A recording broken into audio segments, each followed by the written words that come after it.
ଯାତ୍ରା ଧଉଳିର ଯୁବ ପ୍ରଯୋଜକ ବିଶ୍ୱଜିତ ରାଜଙ୍କର ନିଆରା ପ୍ରୟାସ। ଜଣେ ଦିବ୍ୟାଙ୍ଗ ଭାଇଙ୍କ ହାତରେ ଉଦ୍ଘାଟିତ ହେଲା ଏ ବର୍ଷର ଯାତ୍ରା ଋତୁ। ତାଙ୍କ ଦିବ୍ୟାଙ୍ଗତାକୁ ଦୁର୍ବଳତା ନୁହେଁ ବରଂ ସମ୍ମାନ ଓ ସ୍ୱାଭିମାନର ପରିଚୟ ଭାବେ ଗ୍ରହଣ କରି କୃତ୍ରିମ ଗୋଡ଼ ପ୍ରଦାନ କରି ସମାଜ ସାମ୍ନାରେ ଏକ ମାନବିକତାର ଅନନ୍ୟ ଉଦାହରଣ ସୃଷ୍ଟି କଲେ, ଯାହା କେବଳ ମନୋରଞ୍ଜନ ନୁହେଁ, ଯାତ୍ରା ମାଧ୍ୟମରେ ମାନବିକତାର ବାର୍ତ୍ତା ଦେବା ହିଁ ପ୍ରକୃତ ସଫଳତା ବୋଲି ଦର୍ଶାଇଛନ୍ତି।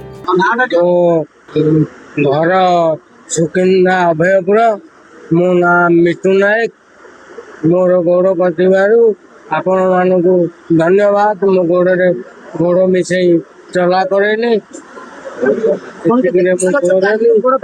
धौली गणनाट्य बहुत भल आउ सी भी आमर गोड़ लगे उपकृत बहुत बहुत खुशी अच्छी। मोर दुईटी पुआ आछे राति मो संगे आम गोड़े गोड़ मिसई घर को विदा आनु। धौली गणनाट्य बहुत बहुत आशीर्वाद करुच्ची। धौली गणनाट्य आशीर्वाद बहुत करुच्ची कही मो परिचय देवा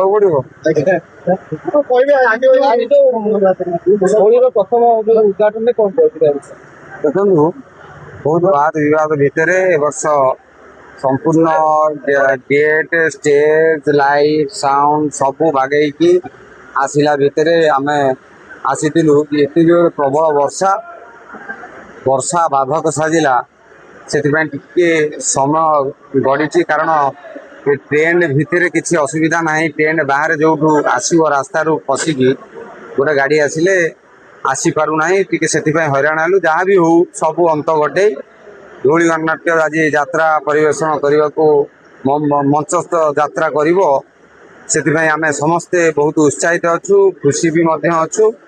आउ गोटे समस्त कलाकार मो मन भितर भी गोटे आसला जे आम धौली गणनाट्य जे खाली बेपार उद्देश्य करवा से कथा नुह आम किसी समाज किसी बार्ता दबा कि गोटे बड़ प्लट धौली गणनाट्य मंच तेणु गोटे लोक आम अंचल लोक तार गोड़टी कटि जाइए मो भाई ब्रदरहुड फाउंडेशन तैयारी कर आलोचना कली कौटी लगे से गोड़टा सागर बुझाबुझी सुझा करी आणिकी लगेलु ये लगेलु जे आमर गोटे मु लगेदेली गोड़टे जो मु भगवान हो गली से कथा नुह गोटे समाज को बार्ता जाऊ समाज को गोटे भल मेसेज जाऊ।